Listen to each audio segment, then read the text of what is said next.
What's up, everyone? So yesterday, a press release was actually put out about the Brazilian threat actor, USDoD.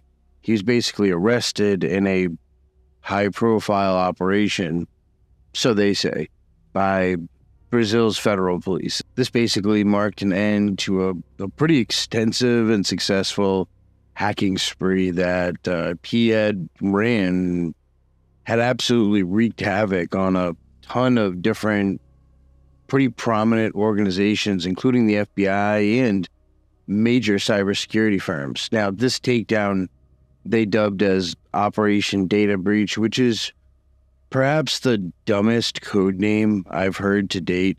I mean, typically I ask you all to comment regarding the actual context of what we're actually talking about, but I really can't help asking you to drop your thoughts on some of the most moronic code names that you've heard. I digress. Despite USDoD's previous successes, his eventual downfall came when he targeted one of the largest cybersecurity firms in the world, which was CrowdStrike. And, that same one that basically crashed every Windows machine that was running their software. Yeah, them. After breaching the company, he ended up releasing their internal threat actor list, which exposed indicators of compromise or IOC associated with various hacking groups that CrowdStrike had been monitoring. The leak not only jeopardized the security research that CrowdStrike had actually built its entire reputation on, but it also directly impacted the firm's ability to actually protect their clients from advanced cyber threats, basically.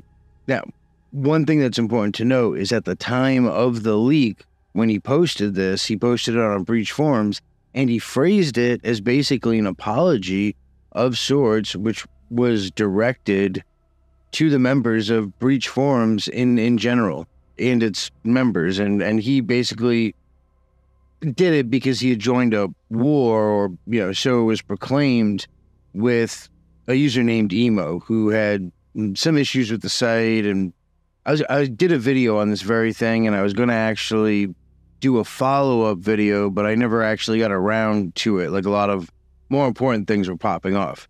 USDoD basically apologized in the post on breach forums where he posted this data initially, and one of the most famous moderators there at the time was Intel Broker. He wasn't too impressed, and since then Intel Broker has moved on from moderator to administrator to owner, which in my opinion positioned breach forums in the best possible position for the future. Anyways, that's all a side issue. Shortly after USDoD's data scrape of CrowdStrike, Brazilian media outlet Tecmundo received a anonymous report allegedly from CrowdStrike that identified USDoD as Lewin. Now, shortly after USDoD's data scrape and / breach of CrowdStrike, Brazilian media outlet Tecmundo received an anonymous report allegedly from CrowdStrike that basically identified USDoD as Lewin BG, a 33-year-old hacker based in Brazil. Again, I did a video on this as well.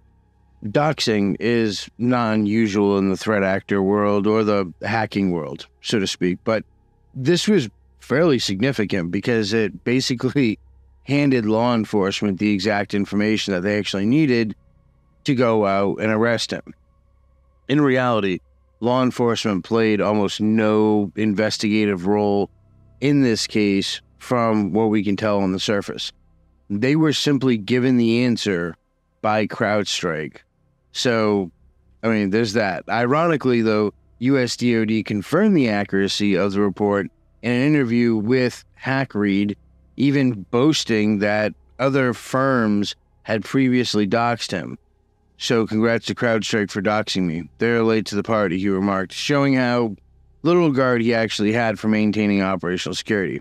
He ended up reaching out to me on Instagram, and I was personally hoping that I'd be able to do an interview with him so that I could get his side of the story and see things through his point of view prior to anything serious actually happening to him. But Obviously, that didn't go too well, right? So despite USDoD's identity being handed to them by CrowdStrike, Brazilian police basically claimed to have been running this long-term investigation into him before his arrest. And they branded the Operation Data Breach, like we said before, in like this really weak attempt to link their effort to USDoD's cyber attacks. However, no solid evidence actually was ever provided to back up their narrative of a ongoing investigation, which raises serious doubts, or it should, about their actual involvement in it. So in reality, in my humble opinion, the Brazilian police simply acted on information that they were given, executing a search and seizure warrant along with a preventative arrest warrant at his residence. And now, their official statement was full of bluster, basically suggesting that they had been tracking USDoD for some time, particularly after his attempts to sell their data, which is the Brazilian Federal Police's data, yet no proof was actually produced to substantiate any of what they claimed, which basically made it more like an opportunistic attempt to save face. The truth is, without CrowdStrike actually doxing USDoD, the Brazilian Federal Police wouldn't have had any lead to his identity or location. Now, I definitely agree that his operational security failures were definitely key to figuring out who he was, but the credit for that doesn't go to the federal Brazilian authorities, it goes to CrowdStrike. I think that the Brazilian authorities are trying to give the impression of competence where there really was none. I think one of the worst ways that you can fall as a hacker is through ego. And really, that's only because it's such an unnecessary thing, right? But, I mean, him falling due to ego, he's definitely not alone in that, right? Sabu was caught after repeatedly logging into IRC without masking his IP, which allowed the FBI to actually trace his location. Adrian Lamo exposed himself by failing to encrypt his communications and using his own IP address while accessing sensitive systems, which made it easy for law enforcement to actually track him. Jeremy Hammond was identified because he reused the same email across multiple platforms, which allowed the FBI to link his real identity to his hacker alias. And Max Butler, aka Max Vision, met with other hackers in person, providing investigators with critical evidence that basically tied his online activities to his real-world identity. And there obviously are hundreds of more that we can actually cite and look into, but my point is, ego is definitely an Achilles heel when it comes to OpSec attacks, but especially and specifically with hackers in general vis-a-vis OpSec. So USDoD's arrest kind of marks the end of a pretty massive hacking career that revealed some pretty glaring vulnerabilities across industries that were once thought to be very secure. His actions positioned him as one of the more notorious threat actors of this time, but his capture is less about law enforcement collaboration and more about a direct result of his basically brazen ego. Now, ironically, it was his decision to target the high-profile firms like CrowdStrike that actually set the stage for his eventual undoing. CrowdStrike took matters into their own hands after USDoD leaked their internal threat actor data, and their investigation, not law enforcement efforts. Again, it's important. I know I'm harping on this point, but it's important. Their investigation led to the revelation of his identity as Lewin BG, and USDoD's own public boasts and careless disregard for operational security only further confirmed his identity. For all his skills, his ego-driven need for recognition definitely proved to be his downfall. And rather than a triumph of law enforcement, specifically Operation Data Breach, is a reminder of how even more skilled hackers can be unmasked when they underestimate their adversaries and overestimate their invincibility. USDoD's story should serve as a cautionary tale in a world of cybercrime where no amount of skill can actually protect you from your own mistakes. So with that said, what about his specific data breaches? USDoD has definitely carved out a formidable reputation at this point on places like underground forums and different sites that sell breach data in general, and within the threat actor communities itself for orchestrating high-profile breaches. My personal top 10, I could have had a top 15, are as follows. InfoGuard. So an FBI-run program that was designed to secure critical U.S. infrastructure. This breach comprised the sensitive information of 80,000 members, including government officials and key private sector employees involved in national security roles. The leak didn't just expose names, it made critical U.S. infrastructure vulnerable by revealing who was responsible for its defense. The second data breach that, is on my top 10 for favorites by him, and again, this isn't like a gloating thing, it's not a happy thing. I know a ton of people who actually had data that was released in this one, and a few of the others.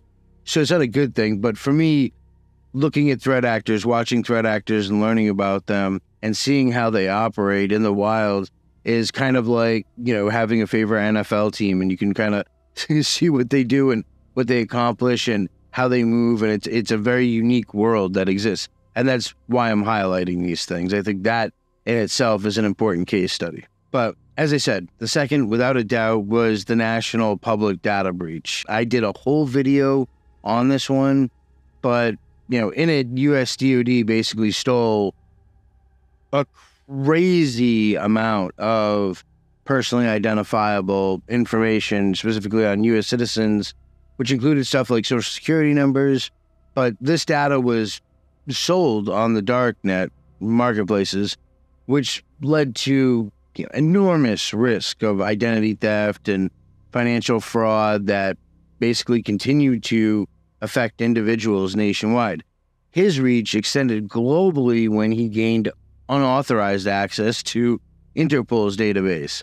And this breach basically compromised sensitive international law enforcement data, which again raised serious concerns about global policing operations and exposing serious vulnerabilities in international security networks.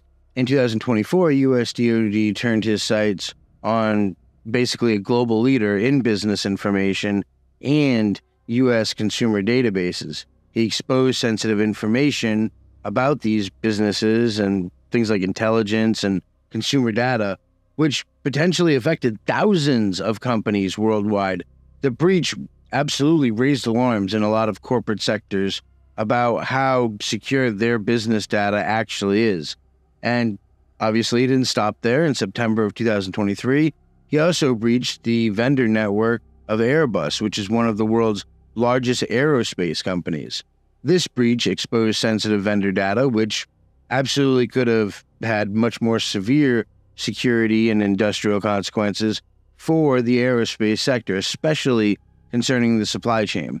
The TransUnion data breach that he also did was another critical moment, as USDoD basically exposed the financial data and personal records held by one of the major global credit card reporting agencies. The breach could lead to widespread identity theft and fraud, severely affecting the financial stability of those whose data was actually exposed. He also compromised the Mexican citizen database in 2023 and leaked personal information of about 1 million individuals. And this breach is significant not just for the scale, but also for the potential identity theft and fraud risks that, face the affected population. And in another key attack, USDoD breached the EPA.gov database, which exposed critical government data relating to environmental regulations and policies. This breach raised concerns about the vulnerability of government databases and potential for exploitation of sensitive environmental data in general. He didn't limit his focus to government and businesses, though. He was rather eclectic, and ended up reaching out to things like BMW, Montreal's consumer files, and exposed personal data of high-value clients. The breach probably compromised the personal information of a large number of BMW customers in significant regions, which absolutely showed the vulnerability of consumer databases in luxury markets. And finally, in 2024, USDoD targeted FICO, the key player in the credit scoring industry, and ended up leaking like 170,000 records. The breach could have had much more serious impacts for consumers, financial institutions, and lenders, potentially damaging things like creditworthiness and leading to financial exploitation on a mass scale. And as a kind of a bonus, in number 11, there was another breach that occurred, which was basically 70 million records of criminals that was released, which gave a ton of different information. Now, the implications for cybersecurity, and specifically USDoD's arrest, may seem like some kind of victory for law enforcement, but I'm going to bring it back to the point where it's like, it serves more as a cautionary tale about things like the limitations of actual authorities and the intelligence capabilities of some of them, and the over-reliance on private sector firms to actually uncover cyber criminals. Like, despite advanced security protocols in place, USDoD managed to breach multiple high-profile targets solo by himself, which is a massive accomplishment on its own, with startling ease, including government and corporate entities. And this shows that the ongoing need for organizations, specifically those responsible for doing things like protecting critical infrastructure, to continuously evolve their cybersecurity defenses. Even firms like CrowdStrike, a leader in the industry, were vulnerable. And it was only through their own investigation, not government intervention, that USDoD's identity was actually found and released. So contrary to the propaganda being pushed of, international cooperation, Brazil's federal police, topographically, from what we can see mapped out, actually contributed nothing of value. And again, I'm not saying this as a fact, I'm saying it as an opinion, because there's nothing presented by them to substantiate that. So if they had anything, no doubt they absolutely would have bragged about that. Merely executing final steps after CrowdStrike had already done the hard work is not, in my opinion, something that's is braggable. The growing capabilities of law enforcement, instead, it reveals their dependency on outside organizations to do their job and track down cyber criminals, which to me shows a weakness of law enforcement, not a strength. So, in the end, USDoD's capture marks the fall of one of the most prolific threat actors in recent history, but not because of any groundbreaking police work or international, collaboration. His downfall was a direct result of his own operational security failures, coupled with the investigative efforts of a private company. And there's plenty of threat actors out there who are infinitely more dangerous and capable. I'm just pointing out one of the ones that was more well-known. I think the lesson learned here, right? The lesson here isn't really about law enforcement prowess, right? But it's more about the ever-present vulnerabilities that skilled adversaries like USDoD can exploit, and the need for companies to take the lead in defending against them. Additionally, if a world-renowned threat actor like USDoD, who built his reputation by exploiting poor OpSec of governments and organizations, failed to secure his own information, it should serve as a wake-up call for all of us. If someone with this level of skill and experience is vulnerable, how much more exposed are we to have that same thing happen? Most of us aren't high-profile hackers, yet our digital footprints are just as susceptible to being exploited by those who are. nobody's safe, including you, me. We should all remember that and let that serve as a reminder. Perhaps after watching this video, be sure to harden your own InfoSec practices and reevaluate your own OpSec. Take this as a reminder. Take it as an incentive to go about and revise some of those practices. Take the time to do it today, if you can. And as always, thank you for watching to the end, and I'll see you in the next video.